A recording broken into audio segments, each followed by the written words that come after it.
안녕하세요. 안녕하세요. 얼마 만에 뵌지 모르겠네. 이제 벌써 5월 달인데 5월이 중순이 됐어요. 그 시간이 저희가 지금 이번 달 이제 과정이 어떻게 되는지는 월요일부터 전부 다 수업 설명을 들으셔서 아실 거예요. 그래서 세법은 이번 이제 과정에서는 이 기출문제집하고 이렇게 기출문제집하고 예상 그 요약집하고 요거 기출문제집 있죠. 요거 하나 하고 그다음에 이론은 요약집하고 두 개가 동시에 나가요. 그래서 요약집하고 기출문제집을 언제나 같이 가지고 다니셔야 돼요. 그래서 저도 이렇게 두 권 가지고 들어온 거예요. 그래서 오늘은 제가 요약집 이거는 계속 가지고 다닐 거예요. 그다음에 이제 기출문제집은 선택을 잘 하세요. 자, 앞에 있는 해설서 있는 부분을 이쪽을 참고로 보시면서 수업을 들을 건지 아니면 이제 뒤쪽에 보시면 메가랜드에 이제 독특한 기출문제 스타일이 또 있어요. 하나가 또 떨어져요, 이렇게. 자, 뒤쪽에 있는 것은 해설이 없어요.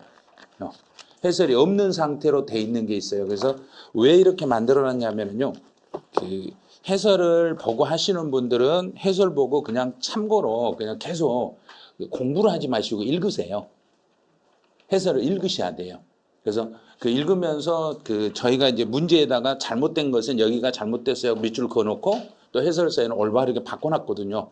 근데 계속 그걸 이걸 공부한다 생각하지 마시고 그냥 내가 이론을 정리하고 읽은다 생각하고 계속 읽어보셔야 돼요. 여러 번 읽어보시고 그다음에 문제는 문제 푸실 때는 해설 없는 뒤에 있는 거 요걸로 푸셔야 돼요. 앞에는 자꾸 읽어보셔야 되고 뒤에 걸 이걸 가지고는 이제 자기가 실제로 테스트를 해보셔야 되고 그냥 그 연습을 하시려고 됐는데 제가 이제 다음 주부터는 뒤에 있는 거 요것만 가지고 들어올 거예요. 저는. 그래서 앞에 해설에 있는 것은 스스로 이제 공부하실 때 참고하시고 혹시라도 그 해설이 잘못되거나 그런 게 있으면 꼭 알려주세요. 저희가 그 하다 보면 해설이 약간씩 잘못된 게 있을 수도 있어요. 저희가 컴퓨터가 아니잖아요. 제 사람이에요. 저희도 사람이니까 조금 실수할 수가 있어요. 그래서 실수하면 그 계속 이제 이 책 쓰신 분들이 우리에게 그 선생님들 나빠하고 거기다 써놓고 저 알려주세요. 왜 이렇게 틀리게 해놨냐고. 그러면 아마 틀린 걸 최대한 찾아가지고 수정하려고는 했는데 한 개인가? 책에 어디 오류가 있더라고요.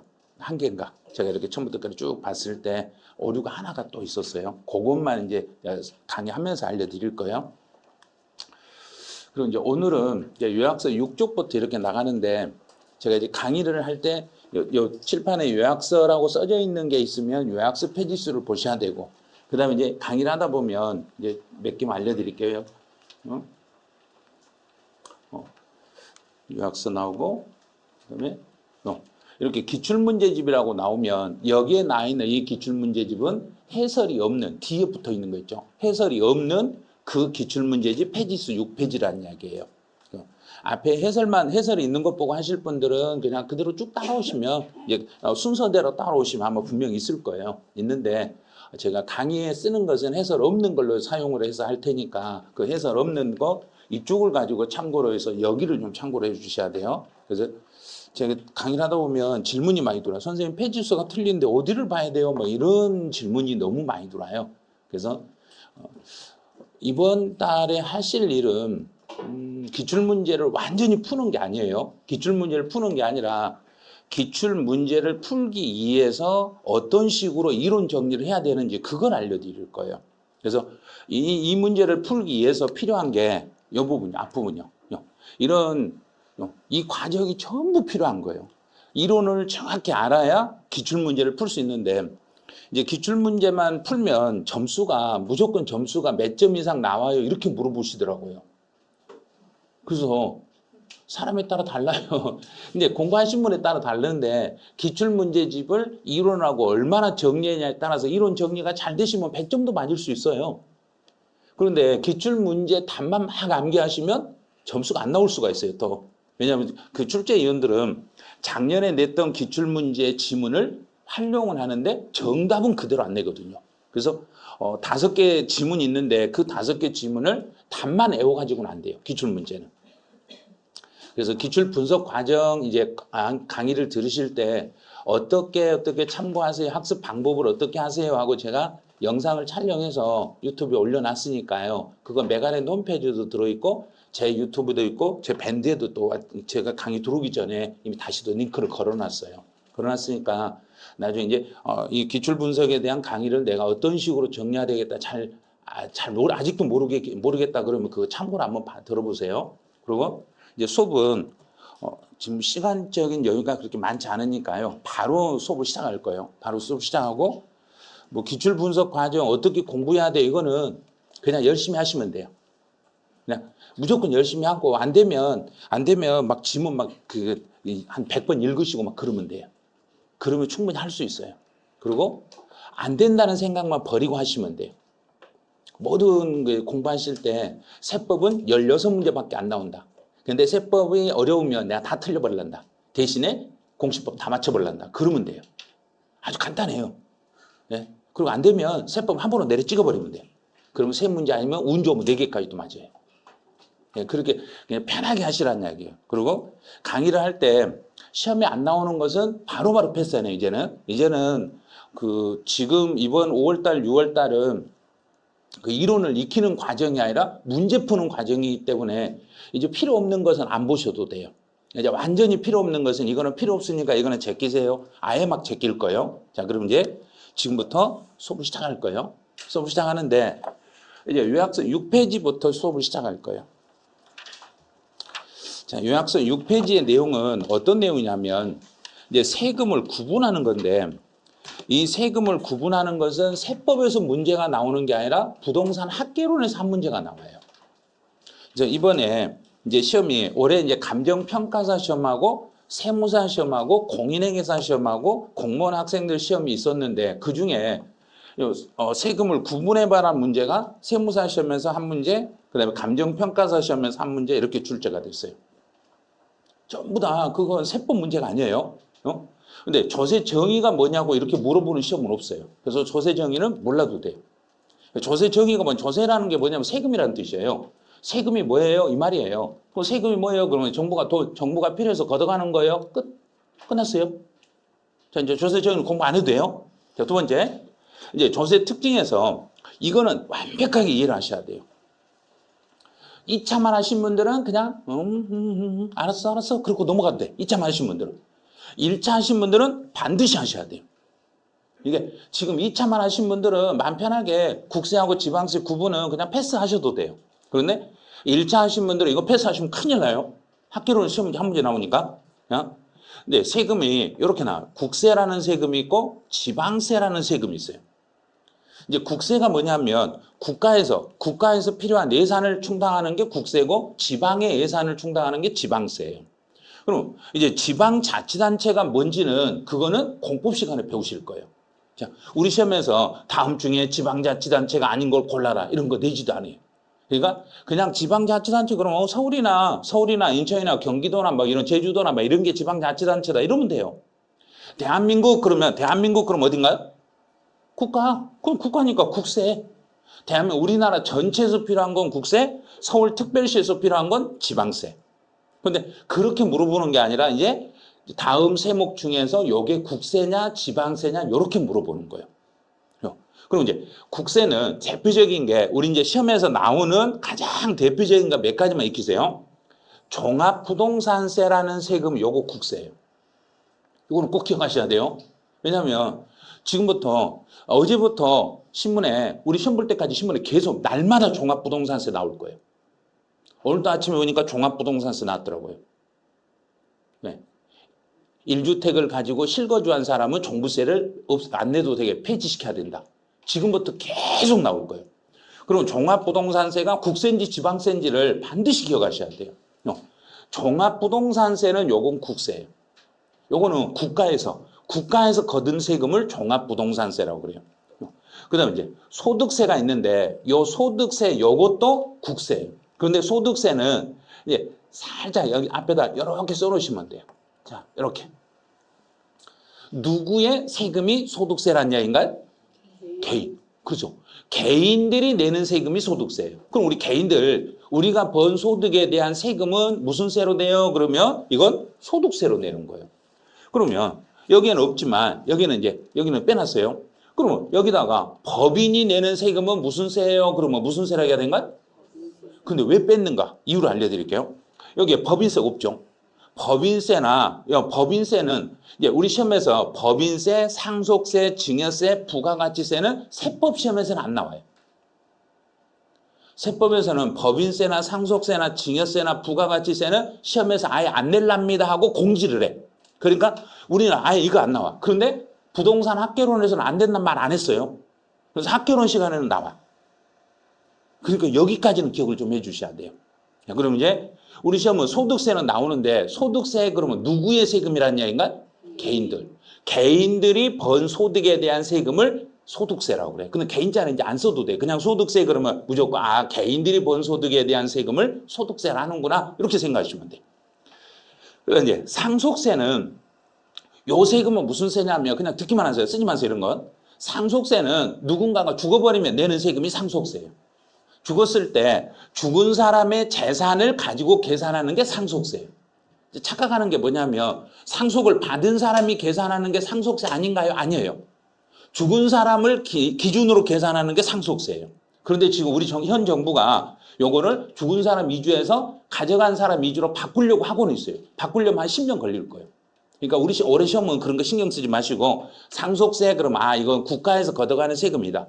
근데 증여세는 살아있는 사람에게 재산을 공짜로 주면 받은 사람이 내는 세금이 증여세예요. 이건 죽은 사람이 내는 게 상속세고 이건 공짜로 받은 사람이 내는 세금이 증여세예요. 근데 부가가치세는 우리 물건을 살 때 붙어 있는 게 있죠. 10%씩. 그게 부가가치세예요. 부동산 학개론 시험에서 부가가치세하고 관련된 걸 아마 낼 수도 있어요.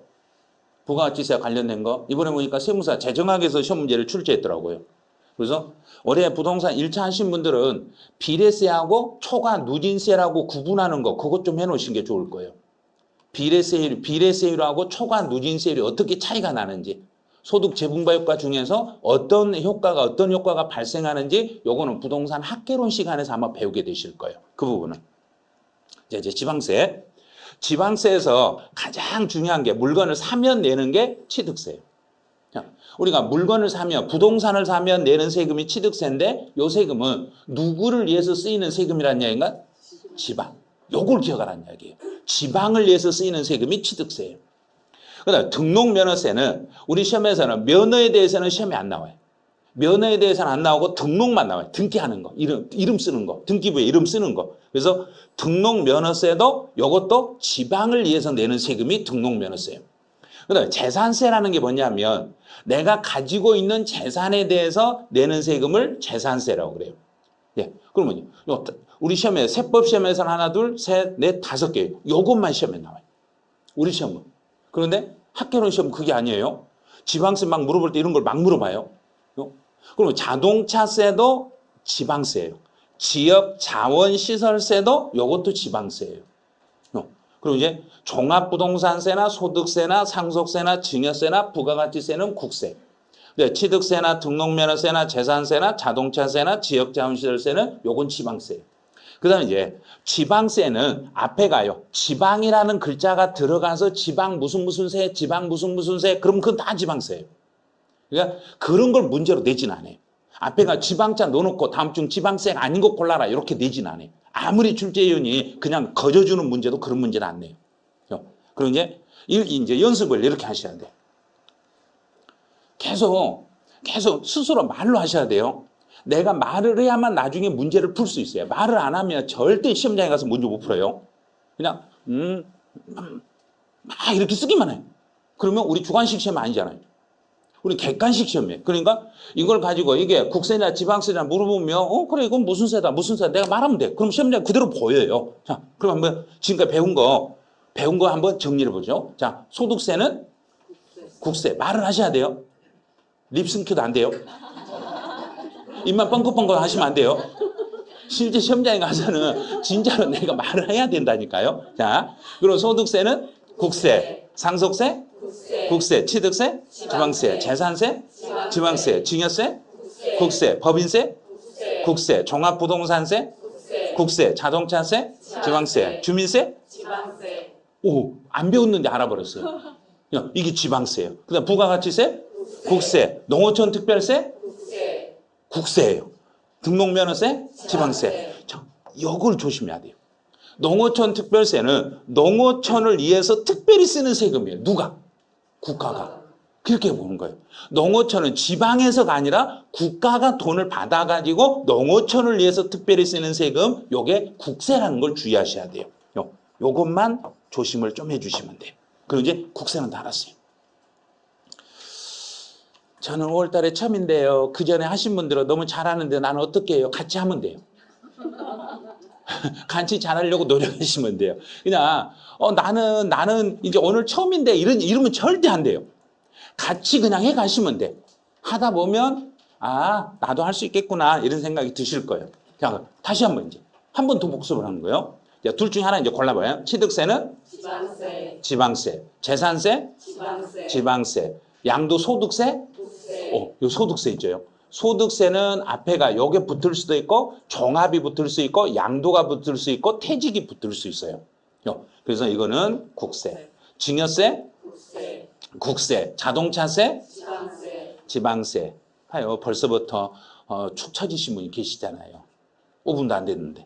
자, 농어촌 특별세, 국세, 국세, 지방소득세, 지방세, 지방세, 지방 붙었잖아요. 그다음 등록면허세, 지방세, 종합부동산세, 국세, 국세, 상속세, 국세, 부가가치세, 국세, 지역자원시설세, 지방세, 지방교육세, 지방세, 법인세, 국세, 국세. 됐잖아요. 한 두세 번 연습하면 되는 거예요. 이렇게 연습하면 되는데 선생님 책이 없는 걸 왜 이렇게 하세요? 또 이러시면 안 돼요. 그럼 책이 없는 거 싹 빼버릴 거예요. 그러니까 책이 없는 것 딱 해서 안 하면 안 되는 게 꼭 필요한 것들을 이렇게 빈칸을 채워가지고 계속 복습을 시켜드릴 거예요. 자, 여기까지 됐으면 이제는 양가라 2번 조세는 금전급부이다. 여기는 세법 문제에서 해년마다 두 문제에서 세 문제 나와요. 이 부분은 세법에서 해년마다 시험에서 두세 문제가 나와. 올해도 아마 분명히 두 문제에서 세 문제가 나올 거예요. 좀 이것만 여기만 정리하시면 두 개, 세 개 그냥 맞춘다니까요. 자, 봐요. 조세는 금전급부이다. 이 말은 세금은 낼 때 돈으로 낸다. 이게 원칙이라는 얘기예요. 돈으로 내는 거. 근데 돈으로 내는데 돈이 없으면 정부가 예외적으로 뭘 가져가냐면 물건으로 납부할 수도 있어요. 그럼 여기서 물건이라는 돈 말고 물건이라면 뭐냐면 부동산이에요. 다른 건 안 받아요. 주식은 안 받아요. 유가증권 안 받아요. 부동산만 받는데 그 받을 수 있는 세금은 금전으로 내는 게 원칙인데 부동산으로 받을 수 있는 세금은 오로지 누구밖에 없다는 이야기인가? 재산세밖에 없는 거예요. 계속 하셔야 돼요. 재산세만 물건으로 낼 수 있고 그 물건도 어떤 물건으로? 방금 말했잖아요. 어떤 물건? 부동산. 부동산이라는 물건으로 낼 수 있고 부동산을 제외한 나머지는 안 돼. 그 다음에 재산세 속에 이런 세금이 있어요. 도시지역분 재산세라는 게 있어요. 자, 그럼 도시지역분 재산세는 재산세인가요? 재산세가 아닌가요? 재산세라고 했잖아요. 재산세. 도시지역분이든 도시지역분이 아니든 상관없이 모두 물납을 할 수 있어요. 자, 이것도 지방세니까. 지방세. 재산세고 도시지역분 재산세도 재산세고 앞에 있는 재산세도 재산세고 둘 다 같은 재산세니까 둘 다 물납은 신청할 수 있어요. 이렇게 되는 거예요. 근데 우리 시험에 상속세와 증여세는 시험에 안 나오니까 여기는 공부할 필요가 없어요. 그런데 자꾸 상속세에 대해서 선생님의 상속세에 대한 물납은 설명 안 해주세요. 공부하고 싶으면 공인회계사나 공무원 시험 준비하시면 돼요. 중개사 시험은 시험에 안 나온다 했잖아요. 안 나온다 말도 했는데 왜 그걸 공부한지 모르겠어요. 왜 말을 안 들은 거 모르겠어요. 출제위원이 출제 안 한다고 했는데 시험 문제 출제하면 출제 오류기 때문에 모두 정답이에요. 출제를 안 한다고 했잖아요. 그런데 했으니까 시험 범위가 틀렸잖아요. 그러면 이런 거 공부를 안 해야 되는데 이걸 하고 계신 분이 있어요. 괜히 범위를 늘리신 분이 있어요. 자, 물납이라는 게 있어요. 물납 공부하기 전에 국세 지방세 한번 또 연습해보죠. 이제 오늘 이 국세 지방세 완전히 끝내야 돼요. 다음 주부터는 안 나오니까. 자, 취득세는 지방세, 등록면허세, 지방세, 재산세, 지방세, 종합부동산세, 국세, 양도소득세, 국세. 이제 국세, 지방세 이제 구분했어요. 그러면 이 중에 우리 시험은 5개만 나오는데 이 중에서 물건으로 낼 수 있는 세금은 누구만 그랬는가요? 재산세. 재산세. 그럼 나머지 세금들은 물납은 된다 그래야 되는가 안 된다 그래야 되는가? 안 됩니다. 안 된다. 자, 끝났네. 그럼 시험에서 종합부동산세는 1,000만 원 초과되면 물납을 신청할 수 있어요? 뭐가 있어요? 없죠. 아니, 없다고 그렇게 말했는데 있다고 해버리면 어떡해요, 지금.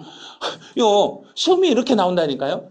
분명히 종합부동산세는 1,000만 원이 넘으면 부동산으로 물납을 신청할 수 있어요. 우리가 알고 있는 대로 막 써놔. 그런데 앞에다가 요걸 딱 써놔. 그럼 너는 재산세만 되는데 종부세는 안 되는데 그럼 X를 딱 그으셔야 돼. 그다음에 또 하나는 양도소득. 내가 부동산을 정부에게 수용을 당해서 내 부동산을 정부에게 수용을 당했을 때는 그때는 물납 신청이 되겠는가 안 되겠는가? 그래도 안 돼요. 어떤 일이 있어도 안 되는 거예요. 물납은 누구밖에 안 된다. 재산세. 다 이거 고정을 시키셔야 돼요. 그다음에 이제 분할납부라는 게 있는데 이건 뭐냐면 세금을 내기는 내는데 돈으로 내는데 이렇게 해서 내는 거예요. 이거 뭐라는 이야기인가? 나눠서. 분할해서 내는 것을 분할납부라고 그래요. 그런데 어떤 분은 할부로 내는 것도 분할납부 맞죠? 이렇게 물어봐요. 아니요, 그거 아니에요. 아니, 제가요, 세금 낼 때 카드로 할부해서 냈는데요.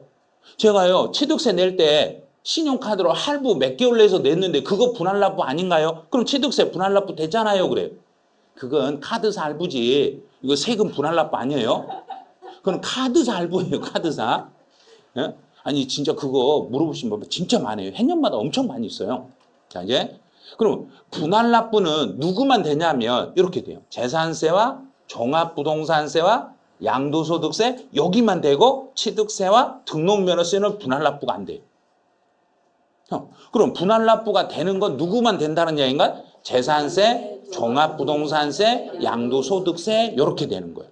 자, 그럼 여기서 이제 조금 더 이제 확대 해석해 보죠. 이제 조금 더 들어가요. 자, 물납은 누구만 물납이 돼요? 그랬는가요? 재산세. 자, 재산세 쪽. 재산세 되는데 이제부터 조금 더 깊이 들어가셔야 돼요. 문제 풀려면.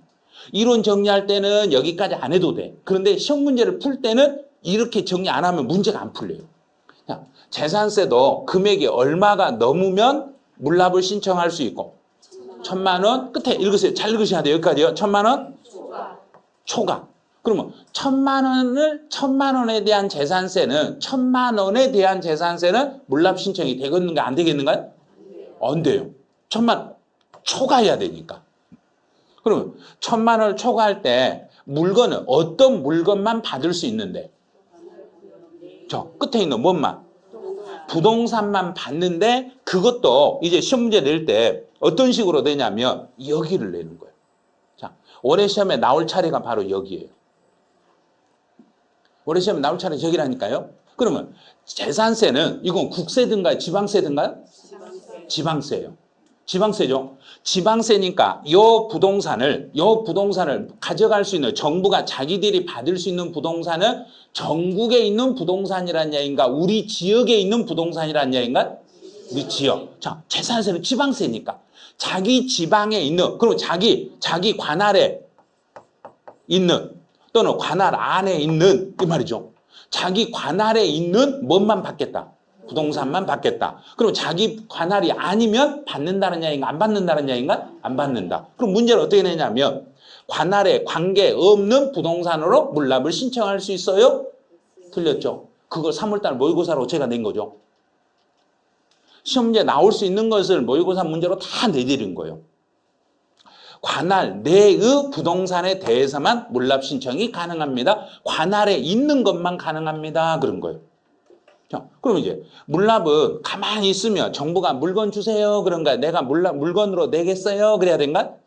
내가 신청을 해야죠. 자, 신청을 할 때 정부는 신청 들어오면 이 부동산을 무조건 받겠는가요? 안 받을 수도 있겠는가요? 안 받을 수도 있어. 그러면 자, 기한이 마감날이에요. 납부 기한, 마감 늦은 며칠 전에는 신청해 줘야 되고. 그렇죠. 이걸 받을 건지 안 받을 건지 검사를 해야 되니까 10일 전까지는 해줘야 돼. 그러고 나서 다시 받고 나서 며칠 안에 승인 여부를 통보해 줘야 되고 5일 안에 통보를 해줘야 돼. 자, 5일 안에 허가 여부를 통지해 주고 만약에 불허가 통지를 해버리면 나 안 받아 그러면 그 사람은 그러면 나는 지금 돈이 있어서 물건으로 낸다겠는가 돈이 없으니까 물건으로 낸다겠는가? 없으니까 돈이 없으니까 물건으로 내고 싶은데 물건 안 받는다면 나는 돈이 어딨냐 이거예요. 그러면 다른 물건으로는 다시 그러면 이 물건은 받을래 하고 다시 요구할 수 있겠죠. 그럼 불허가 통지받고 다시 며칠 안에 재신청하고 10일 안에 재신청하고 그럼 물납 신청 후에 불허가 통지를 받았을 때는 금전으로만 납부해야 된다는 이야기인가? 금전이 아니어도 되는가요? 아니요. 다른 부동산으로 재신청도 가능합니다. 이렇게. 그다음에 이제 그러면 정부가 오케이 받아 오케이 나 네가 신청한 부동산 다 받을 거요? 그러면 그 부동산에 대한 값어치를 어떻게 평가해서 넘길 거냐 이거예요. 그럼 평가를 할 때는 정부가 우리에게 고지서를 보낸 날짜하고 평가 날짜를 같게 해야 된가 달리 해야 된가? 같아야 주는 거 받는 거 똑같아야죠. 그럼 정부가 재산세를 우리 국민들에게 부과할 때 기준을 매년 몇 월 며칠을 기준으로 삼아서 보내니까 6월 1일. 그러면 물건을 정부가 가져갈 때도 몇 월 며칠의 가격으로 계산해서 가져가고 6월 1일. 똑같아야 돼 이렇게 6월 1일로. 이 규칙이 완전히 같아야 돼요. 그러면 이 안에서 문제를 내는데 어떻게 문제를 냈냐면 시험 문제 출제할 때는 출제위원들은 그 전에 기출문제를 봐요. 그래서 기출문제를 푸시라는 얘기예요. 그 전에 기출문제가 어떻게 나왔는가를 봐가지고 이게 흐름을 봐요. 자, 이렇게 지금까지는 여기까지 나왔어요. 자, 이렇게 흘러가면서 위에서부터 차근차근 문제를 내면서 이제 여기까지 왔어. 끝에까지 왔네. 끝에까지 왔으면 그 다음에는 어떻게 하겠는가? 다시 물이 어떻게 흘러가겠는가? 다시 계속 한 바퀴 빙 돌겠죠. 그러면 이 자리가 이번에 이 자리라는 얘기예요. 출제위원들이 다시 낼 차례가. 그래서 관할의 관계 있냐 없냐 또는 그 부동산이냐 유가증권이냐 이런 걸 이 부분을요. 요 재산을 잘 보셔야 돼요. 올해는. 그래서 자기 관할에 있는 부동산에 대해서만 물납 신청이 가능하시겠습니다. 자, 여기까지 됐어요, 이제. 그럼 이제 분할 납부를 한번 가보죠. 우리 지금 분할 납부는 어떤 세금만 가능해요? 그랬는가요? 재산세, 종합부동산세, 양도소득세 세 군데가 돼. 그런데 여기에서는 매년 시험에 나오는데 올해는 또 법이 개정이 돼줬어. 그럼 출제하기 너무너무 좋잖아요. 재산세는 얼마가 넘으면 부담해서 낼 수 있는데 200원. 계속 말을 해야 돼요. 말을 않고 책에다 정리만 하고 계시면 정리만 하다 판나요? 이게 제발 정리 필요 없어요. 중개사 시험에 정리가 뭔 필요 있어요? 그냥 시험만 봐서 합격만 하면 되는 거지. 정리해가지고 그거 누구한테 내년에 물려주고 그럴 필요 없어요. 이거 세법이요. 올해 정리해놓은 거 내년에 누구한테 팔라고 하면 사지도 안 해요. 반영 안 됐잖아요. 그거 사지도 안 해요. 그러니까 그런 거 하지 말아라는 얘기예요. 예? 그냥 본인만 보고 나서 그냥 익히고 올해 공부하고 버려버리라는 이야기예요. 이런 거. 자, 이제 250만 원을 초과하는데, 자, 분할할 때 지금 내는 게 분할인가요? 나중에 내는 게 분할인가요? 나중에. 자, 그러면 지금 일부를 내고 나중에 몇 개월 안에 나머지 내고 3개월. 여기가 3개월로 바뀐 거예요. 그러면 여기는 시험 문제에서 안 낼 수가 없는 거예요. 이건 무조건 딱 고정으로 내는 거예요. 자, 그런데 이제 그만요. 납부할 세금이 250만 원 초과 3개월. 3개월에다 동그라미를 딱 쳐놓으셔야 돼요. 3개월. 그게 올해 법이 개정된 거예요. 우리 법 개정사항이에요. 자, 이제 종합부동산세. 재산세하고 종합부동산세 똑같은 것은요. 얼마가 넘으면 분할할 수 있는데 250이요. 똑같죠? 250을 초과하는데 여기가 이제 달라져요. 종합부동산세는 국세고 종합부동산세 낼 때는 금액이 조금이겠는가 크겠는가요? 엄청 많아요. 종합부동산세 내신 분들은요. 아주 엄청나게 이거 해도 너무한다고 막 그래요. 연말 12월 달에 가면 그냥 한두 푼이 아니라 막 몇천만 원에서 억 단위가 나와요. 종합부동산세가. 그러니까 종합부동산세는 나눠서 낼 때 정부도 인심 쓴 거 돼가지고 기간을 길게 해줘야 되는가 짧게 해줘야 되는가? 길게. 그러면 여기는 재산세가 3개월이니까 몇 배 정도는 길게 해줘야 되는가? 2배. 2배니까 몇 개월? 6개월. 여기는 6개월. 그래서 이번 우리 4월달 모의고사 우리 임기훈 선생님께서 여기를 6개월요. 12월 15일 날 종합부동산세 내야 될 이 돈을 언제까지 분할해서 내는가? 그러면 내년 6월 30일까지 분할해서 내는 거 그거 모의고사로 내놨잖아요. 왜? 좀 분할납부 이걸 물어보는 거예요. 지금 요 개월수 요 개월수를 정확히 알고 있는가 모르고 있는가를. 그다음 이제 양도소득세는 금액이 달라. 양도소득세는 금액이 1,000만 원을 초과했을 때 이제 여기 개월수. 양도소득세는 1,000만 원을 초과했을 때 개월수를 2개월 동안만 분할할 수 있도록 해주는 거예요. 근데 여기서는 여기를 문제 내는 거 아니에요. 언제나 양도소득세에서 분할납부 문제를 낼 때는 여기를 내는 거예요.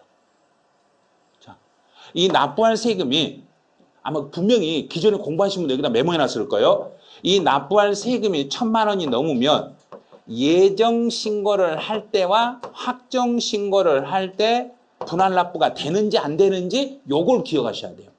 그러면 지금 양도소득세가 분할납부가 된다겠지 예정과 확정으로 구분했는가 안 했는가요? 안 했죠. 구분 안 했다는 이야기는 예정신고를 할 때 1,000만 원 넘어도 분할납부 할 수 있는 거고 확정신고할 때 1,000만 원 넘어도 분할납부 할 수 있는 거예요. 그러면 종합소득세 낼 때 1,000만 원 넣으면 분할납부 할 수 있겠는가 없겠는가? 있어요. 그냥 1,000만 원 초과하면 돼요. 종합소득세. 종합소득세는 1,000만 원 넣으면 돼요. 그냥. 일반 소득세나 종합소득세나 양도소득세나 다 똑같으니까. 그러면 만약에 우리가 소득세를 중간 내납할 때 소득세 중간 내납할 때 1,000만 원이 넘으면 분할납부 할 수 있겠는가 없겠는가? 있어요. 그냥 이따가 하면 돼요. 그냥. 무조건 요 소득세는 얼마만 넘으면 분할할 수 있는 거고 1,000만 원만 초과되면 몇 개월 동안? 2개월 동안 분할해서 낼 수 있는 어떤 세금도 다 할 수 있는 거예요. 그러면 소득세라고 돼 있는 이 모든 세금은 소득세 낼 때 1,000만 원만 넘게 내면 무조건 분할납부할 수 있어요. 그러면 이번에 이제 아마 모의고사 보신 분은 조금 애매한 게 있었을 거예요. 그러면 만약에 외국에서 부동산을 제가 양도했어. 외국에 있는 부동산을 양도해서 우리나라에 양도소득세를 낼 때는 분할납부 되겠는가 안 되겠는가? 소득세니까 되겠는가 안 되겠는가? 돼요. 그러니까 문제 풀려면 이 정리가 다 돼야만 문제 풀 수 있다니까 이게 정리 안 된 상태에서 문제를 풀려고 하니까 헷갈리는 거예요. 무조건 어떤 세금도 1,000만 원만 넣으면 분할납부 다 되는 거예요. 다 되는 거예요. 국내 거든 국외 거든 그런 거 다 신경도 안 쓰셔도 돼요. 그래서 요 세금은 소득세로 내야 될 세금이 1,000만 원만 넘으면 무조건 몇 개월 동안 분할할 수 있다. 2개월 동안 분할할 수 있다. 이렇게 생각하면 되는 거예요. 이렇게 정리를 해놓고 나서 문제를 풀어야지. 그렇지 않고 나면 이게 안 된 상태에서 풀면 그냥 막 외우기만 해.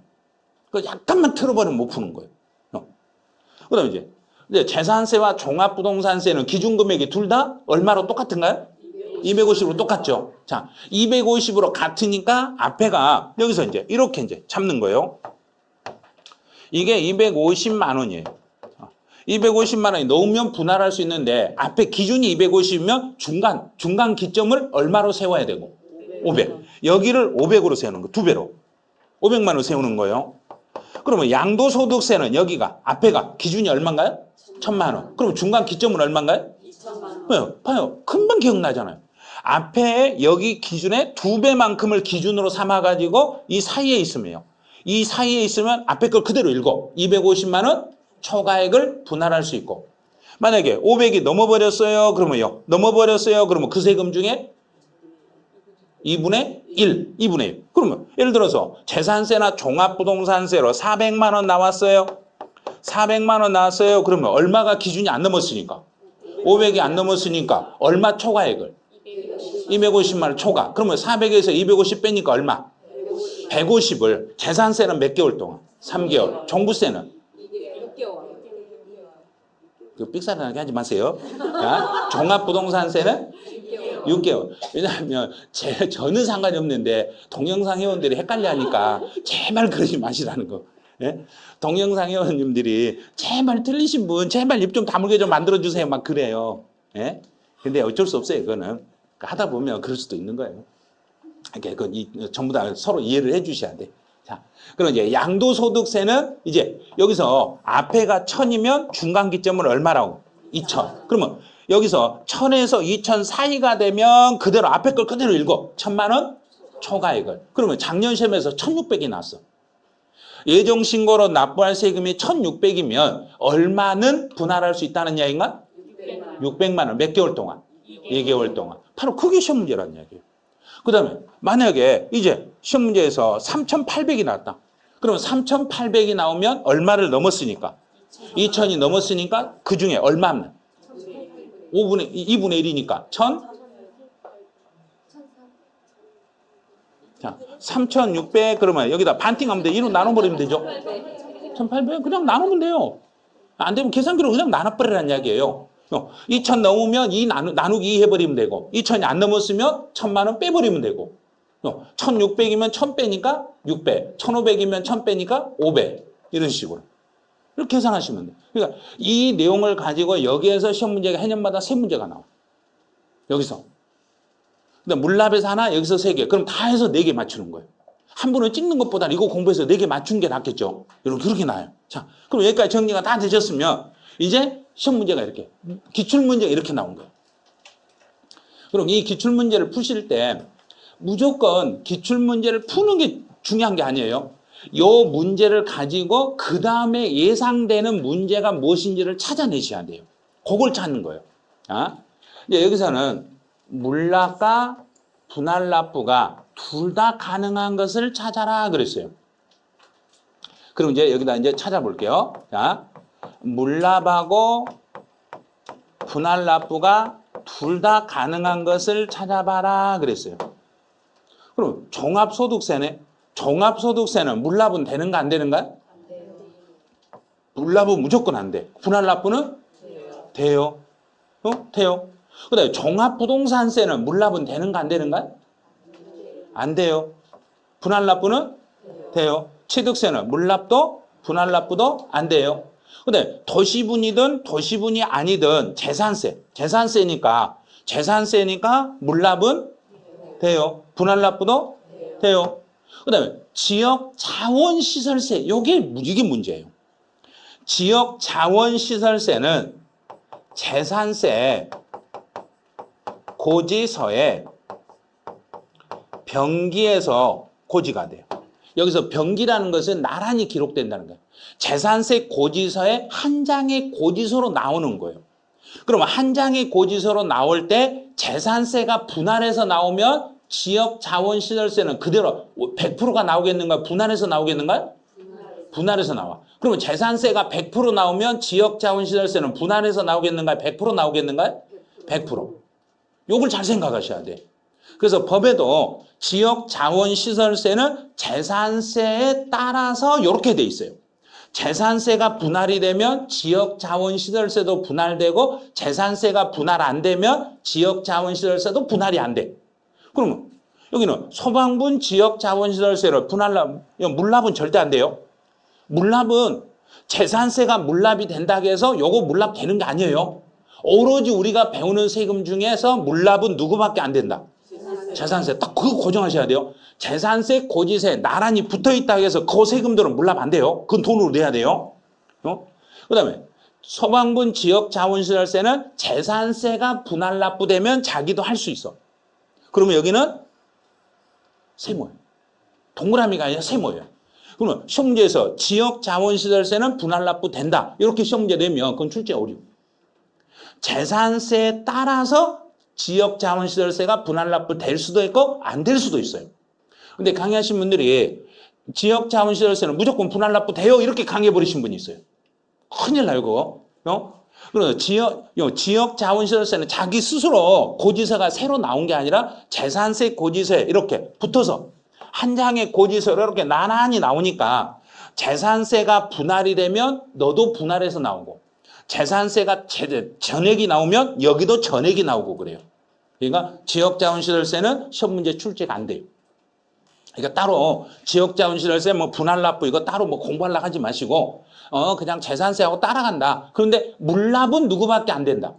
재산세만. 이거 같은 고지서에 붙어 있어도 재산세가 물납 신청을 하더라도 지역자원시설세 요거는 물납 신청이 되는가 안 되는가? 안 돼요. 요건 안 돼요.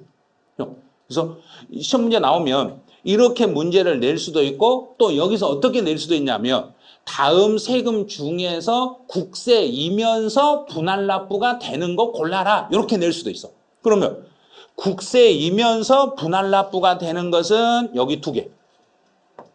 다음 중에서 지방세이면서 분할납부가 되는 거 골라라. 그러면 무슨 세를 골라야 되는가? 재산세. 이런 식으로 고르셔야 돼. 그래서 앞에다가 국세하고 지방세를 구분해가지고 문제로 만들 수도 있어요.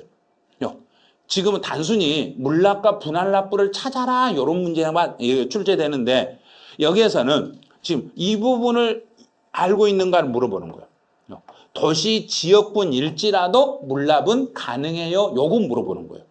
도시 지역분도 된다는 거예요. 도시 지역분 재산세도 원래 무슨 세니까? 재산세니까 여기는 분할납부도 되고 물납도 되고 다 됩니다. 이렇게 보시면 돼요. 자, 이 문제가 총 5번 시험에 출제됐어요. 저렇게 문제가 나온 게 5번 나왔어요. 그런데 이제 여기서 약간씩 변형돼가지고 계속 문제가 출제되는 거예요. 저 지문 하나, 이 문제 하나를 가지고. 자, 여기까지 돼서 이제. 그 다음에 이제 우리 요약서 7페이지로 이제 가보죠. 이제 국세와 지방세를 구분하는 게 있는데, 이제 소득세. 우리 소득세 그러면 누구의 소득이라 하겠는가요? 개인의 소득. 자, 그럼 개인들이 벌어들인 이 소득은, 자, 이제 뒤에서 다시 배울 거예요. 이제 소득세는 개인들이 번 소득은 무조건, 그 소득은 개인, 그 사람을 중심으로 합산하여 과세를 해야 돼요. 그 사람을 중심으로 합쳐서 세금을 계산해야 돼요.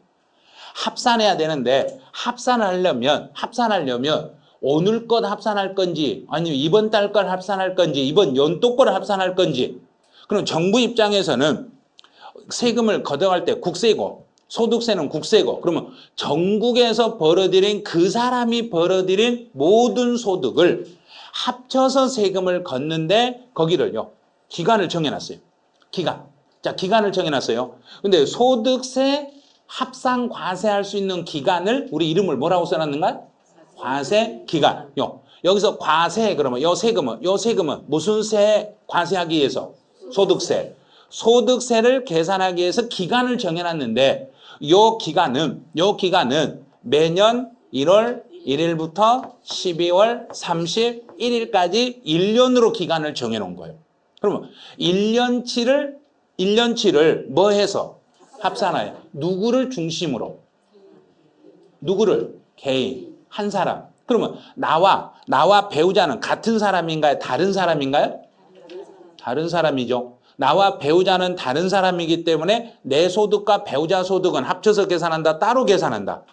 따로 계산한다. 그러면 나와 배우자가 공동 명의로 부동산을 양도했을 때 세금 계산을 합쳐서 계산한다? 따로 계산한다? 따로 계산한다. 이게 이번 전번 주 토요일 날 시험 봤던 세무사 기출문제 지문이에요. 그게 우리 시험에서 작년 시험에 나왔던 지문이에요. 우리 작년 시험에서 그게 정답이었어요. 근데 그 지문이 올해 세무사 시험에서 또 출제됐어요. 그럼 출제위원들이 그 사람이 그 사람이란 이야기예요. 그러면 작년에 세무사 시험 문제 내는 사람이 우리 중개사 시험 문제 낼 수 있는 사람이라는 걸 여러분은 알으셔야 돼요. 그 사람이 그 사람이라는 거. 근데 대학 교수님들은 출제를 할 때 한 번 출제하는 지문들은요. 계속 반복적으로 출제해요. 본인들은. 다른 걸 새로운 걸 내려고 하지 않아요. 왜냐하면 아주 보수적이거든요. 한 번 냈던 지문들을 계속 울고 먹으려고 그래요. 그런 걸 알면 어떻게 시험 문제, 기출 문제 보면 어떻게 나올 수 있겠는데 하고 그냥 알 수 있어요. 저희가 보면 금방 이 사람이 이런 거 이렇게 됐겠네? 금방 알 수 있어. 그러면 그 사람이 번 소득은 1년치를 합치는 거예요. 그럼 1년치를 합쳐야 되는데 나는요 1년이 너무 길고요. 저렇게 1년 동안 소득을 어떻게 합친대요? 나 저거 너무 길어서 못하겠어요. 길어서 나 1년이라는 소득은 너무 길어서 저거 안 되겠어요. 그럼 중간에 뭐 해버리면 된다겠는가요? 그냥 확 죽어버리면 돼요. 이 기간을 줄이고 싶으면 뭐 하면 되고? 죽어버리거나 또는 우리나라를 떠나버리거나 둘 중에 하나밖에 없어요. 됐죠? 안 죽었을 때는 기간을 줄일 수 있는 거 없는가요? 없어요. 자기 마음대로 바꿀 수 있는 거 없는가요? 없어요. 절대 안 돼요. 자기 마음대로 바꿀 수도 없어요. 자, 요 과세 기간하고 관련된 문제가 올해 다른 자격 시험에서 기출 문제로 출제된 적이 있어서 지금 설명해 주는 거예요. 1월 1일부터 12월 말까지인데 1년 동안 벌어들인 그 사람이 번 소득을 합치는데 이제 합칠 때 어떻게 합치냐면 이렇게 합쳐요. 사업성이 있는 소득하고 사업성이 없는 소득하고 없는 소득하고 없는 소득하고 이렇게 해요. 자, 여기 뭔가요? 요거 뭐? 구자로 시작해. 구분하여. 구분하여. 구분하여. 자, 여기서 구분하여 문제, 시험 문제 출제할 때 이런 거 하나 알려드린 적 있죠. 사망자가 세금을 신고 안 하고 소득이 있는데 사망자가 소득이 있는데 신고 안 하고 죽어버리면 누가 대신 계산해 준다 그랬는가? 상속인이. 상속인이 계산할 때 사망자의 소득과 상속인의 소득은 합산하여 계산한다. 구분하여 계산한다. 구분하여 계산한다. 전번주 토요일 날 세무사 시험에서 합산하여 계산한다. 이렇게 시험 문제 출제해놨어요. 그럼 구분을 합산으로 바꿀 거라고 했잖아요. 진짜로 바꿨어요. 그것만. 자, 됐죠? 사업성이 있는 거 없는 것은 구분하여. 그러면 사업성이 있는 것은 전부 묶어. 자, 이 소개가 사업성이 있는 소득은 다 해서 총 6개가 있어. 6개를 암기하면 안 되는 거예요. 사업성이 있는 소득은 종류가 하나의 종류인가 여러 개 종류인가? 여러 개죠. 그러면 소득이 여러 소득이 있는데 이 소득을 여러 개를 종합하는 것을 여러 개를 묶는 것을 이걸 종합소득이라고 그래요. 종합소득. 근데 우리 시험은 종합소득 중에서도 우리는 뭐만 나오냐면 부동산 임대소득만 나와요. 임대소득만 나오는데 이번 세무사 시험에서 작년에 우리 임대소득에서 계산 문제 출제했던 것이 있었어요. 그 문제 90%를 똑같이 냈어요. 작년 우리 시험 낸 사람이 세무사 시험 출제했다는 이야기예요. 문제가 똑같았어요. 박스 유형에 있는 그 숫자도 똑같았어요. 그런 게. 그러니까 이런 걸 보면 세무사 시험에 낸 사람이 우리 중개사 시험도 내고 중개사 낸 사람이 세무사 내고 다 왔다 갔다 하는 거예요. 왔다 갔다 하니까 시험 난이도가 엄청 높다는 걸 알아두셔야 돼요. 난이도가 높다는 거. 그래서 종합소득이 있고 종합소득하고 구분을 해야죠. 구분할 때 이렇게 있어. 자, 저 구분할 때는 이제 어떤 소득이 있냐면 이런 게 있어요. 양도소득이라는 게 있고 퇴직소득이라는 게 있어요. 우리 부동산은 양도소득하고 관계되어 있는가 퇴직소득하고 관계되어 있는가요? 자, 우리 시험에서 여기만 출제예요. 양도소득만 출제한데 제가 이제 전번 2주 전에 강의하면서 국외자산하고 관련된 게 우리 국외자산을 양도했을 때 양도소득세가 시험에 한 3년 정도 안 나오고 올해는 아마 나올 거예요. 분명히 말했을 거예요. 근데 그걸 전번 주 토요일 날 세무사 시험에서 국외자산 양도에 대한 문제를 턱하니 내놨어요. 뭔 말인지 금방 알아먹으셔야 돼요. 그거는 우리 시험에서도 유형이 똑같이 나온다는 이야기예요. 이제 종합소득하고 양도소득하고 이제 생각해요. 그러면 종합소득하고 양도소득은 하나로 묶어서 신고하라는 이야기인가요? 구분하여 신고하라는 이야기인가요? 구분하여 신고합니다. 그러면 이걸 다 외우지 마시고 양도소득은 종합소득에 들어간다? 못 들어간다? 못 들어간다. 그것만 공부하면 되는 거예요. 자, 그러면 거기에 오른쪽 날개 봐보세요. 2번 바로 밑에 그 조금 이상하게 뭐 쓰는 거 팁이라고 있죠. 거기에 양도소득은 사업성이 없는 소득으로 종합소득과 구분하여 분류과세한다. 그럼 양도소득하고 종합소득만 밑줄 긋고 구분하여 이렇게만 해놓으시면 돼요. 다 밑줄 긋지 마시고. 그러면 양도소득은 종합소득에 묶어서 계산하라는 이야기인가? 따로 하라는 이야기인가? 따로 하라. 그럼 따로 하니까 양도소득에서 무슨 일이 생기면 종합소득한테 손 벌리면 종합소득에 도와준다 안 도와준다? 절대 안 도와줘요. 그래서 올해 시험 문제는 양도소득에서 양도차손이 발생하면 종합소득에서 공제가 가능하다 불가능하다? 불가능하다. 아마 거기를 시험에 낼 거예요. 그 지문을. 양도소득하고 종합소득이 서로 왕래가 안 된다는 걸 물어볼 때 양도차손을 가지고 물어볼 거예요. 양도차손을 가지고 물어볼 거예요. 그래서 양도소득하고 종합소득은 서로 왕래가 가능하다 불가능하다? 불가능하다. 딱 정확히 여기만 잡으시면 돼. 요 세금 요거를 애우지 마시고 종합소득의 종류는 애울 필요가 없어요. 이런 거 우리 시험에 내지 않으니까. 자, 그럼 이제 지방세로 한번 가보죠. 자, 이제 지방세. 자, 이 지방세, 이 문제는 이번 시험에서 감정평가서 시험에서 여기를 한 문제를 출제했어요. 상당히 어려웠어요, 학생들. 왜냐하면 이 지방자치단체 이 세금을 구분하라고 내버리니까 뭔 말인지 아예 몰랐다는 거예요. 우리는 그냥 풀 수 있어. 형, 특별시는 국가인가요? 지방인가요? 지방자치단체죠. 그 다음에 광역시, 지방자치단체죠. 각 도, 지방자치단체죠. 그러면 대한민국에 특별시 몇 개 있는가요? 뭘 그 고민하세요. 한 개밖에 없는 걸. 서울 특별시 하나밖에 없는데. 그런 걸 왜 고민하고 그러세요?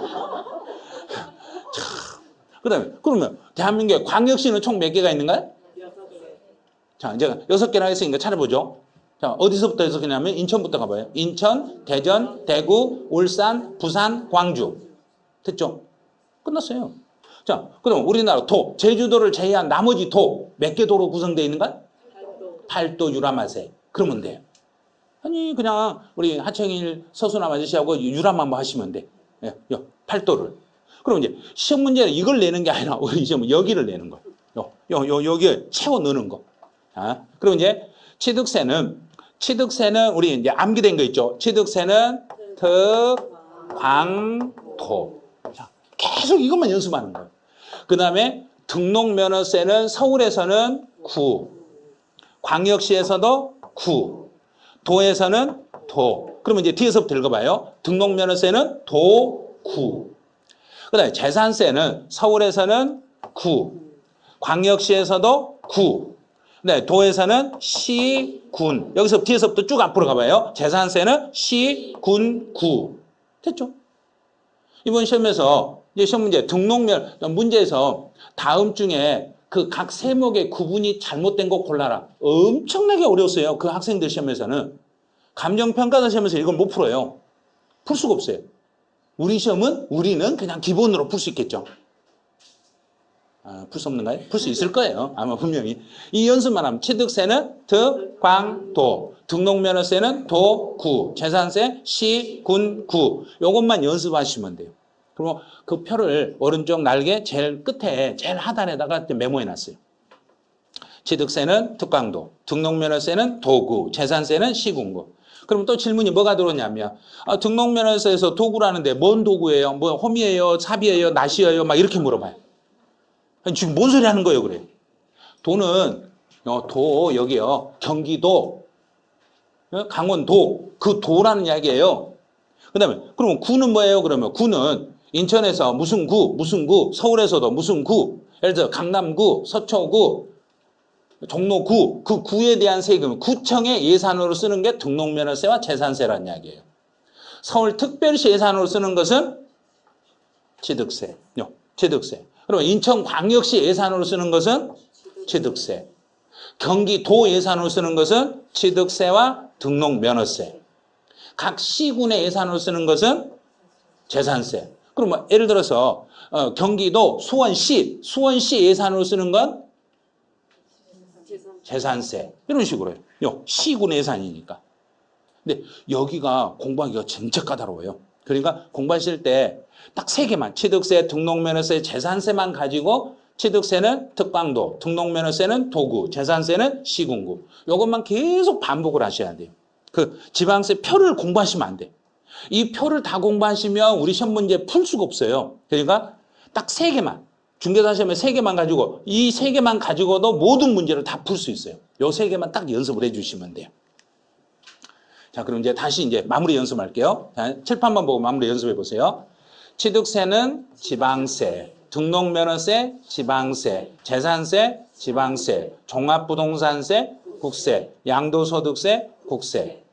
그럼 과세 권자를 구분하는 건 지방세만 구분하는 거예요. 그럼 취득세는 특광도, 등록면허세, 도구, 재산세, 시군구. 자, 끝났어요, 이제. 여기까지 하시면 국세, 지방세, 이제 과세 권자까지 다 끝났어요, 이제. 그럼 이제 시험에 나왔던 게, 우리 시험에 이게 2번 나왔어요. 문제집 따로 안 가도 돼요. 보면서 이제 스스로 연습하세요. 특별시 세목이 아닌 거 골라라. 이건 뭐야? 우리가 안 배운 주민세나 지방소비세나 지방교육세가 났네. 그러니까 배우지 않은 지문이 나오면 고민을 하고 있어야 된가요? 그냥 무시해버리면 된가요? 무시하면 되죠. 자, 무시하라고 어떻게 알려줬냐면 수업 끝나고 바로 엘리베이터 타고 문 딱 나가는데 모르는 사람이 손을 딱 내밀면 아, 오케이 잡고 가야 된가요? 그냥 무시해야 된가요? 무시. 처음 본 사람이 손 내밀면 무시. 자, 처음 본 게 손 내밀면 무시. 취득세는 득, 황, 토. 등록면허세는 도, 구. 자, 여기서 특이 안 들어간 거, 특이 안 들어간 거 찾아라 했으니까 답은 5번. 그러니까 우리 시험에 필요 없는 거 무시해버리라는 이야기예요. 시험 지문 5개를 다 푸는 게 아니라 우리가 공부했던 것만 가지고도 다 풀 수 있으니까 그냥 취득세, 등록면허세, 재산세 딱 3개만 공부하시면 돼요. 자신 있게 그것만 하시고 그 내용만 가지고 풀고 나머지 나오면 그냥 무시해버리라는 거. 그럼 나머지는 공부 안 해도 돼요. 그냥 제껴버리라는 이야기예요. 저런 거. 자, 이제 근데 과세 표준에 따른 구분으로 이제 가봐요. 그럼 이제 요약서 8페이지로 이제 가보죠. 과세 표준에 따른 구분은 시험에 아예 안 나와요. 시험에 안 나오니까 따로 공부할 필요 없어요. 자, 과세 표준은 뭘 과세 표준이냐면 세금을 계산하려면 가장 기본으로 계산해야 될 게 과세 표준이에요. 그래서 과세 표준 그러면 거기에 문장을 한번 봐보세요. 세액 산출의 기초. 그 지문만 기억하면 돼요. 세금을 계산하기 위해서는 가장 앞에다가 세우는 게 과세 표준입니다. 네, 가액으로 잡을 때가 있고 수량으로 잡으면 그냥 여기다 그냥 종류가 하나는 가액이고 하나는 수량이니까 종류가 가나 액으로 여기 중간에다가 가짜와 X자를 넣어가지고 발음하기 편한 것 갖다 발음하시면 돼. 그냥 가세. 자, 이렇게 읽으시면 돼. 그 다음에 여기도 종류가 수량, 수하고 량, 종수세, 종량세, 종양세. 이건 발음하기 편해서 이렇게 받는 거지 실제로 이런 거 중요한 거 아니에요. 이제 공부를 할 건 딱 요거 하나. 모든 세금은 다 가격을 기준으로 세금이 계산되는데 그러면 가격을 기준으로 계산한 건 시험에 내질 않아요.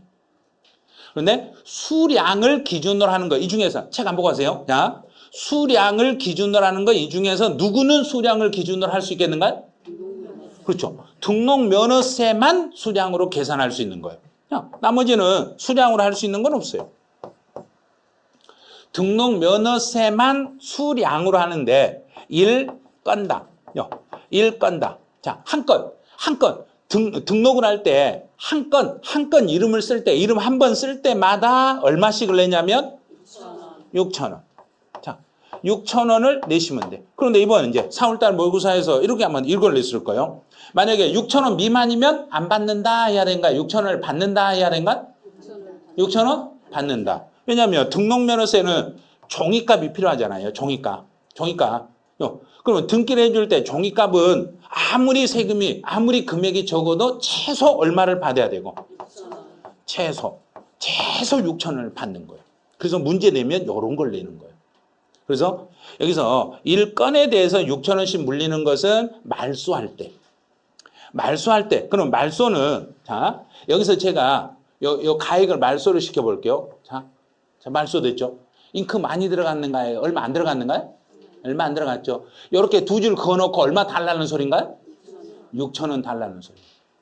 이렇게 그어놓고 6,000원 달라. 잉크가 이게 무슨 6,000원이냐고. 그러니까 그래도 6,000원 주세요. 또 여기를 다 이렇게 이제 바꾼다고 예를 들어봐. 이제 바꾼다고 예를 들어봐요.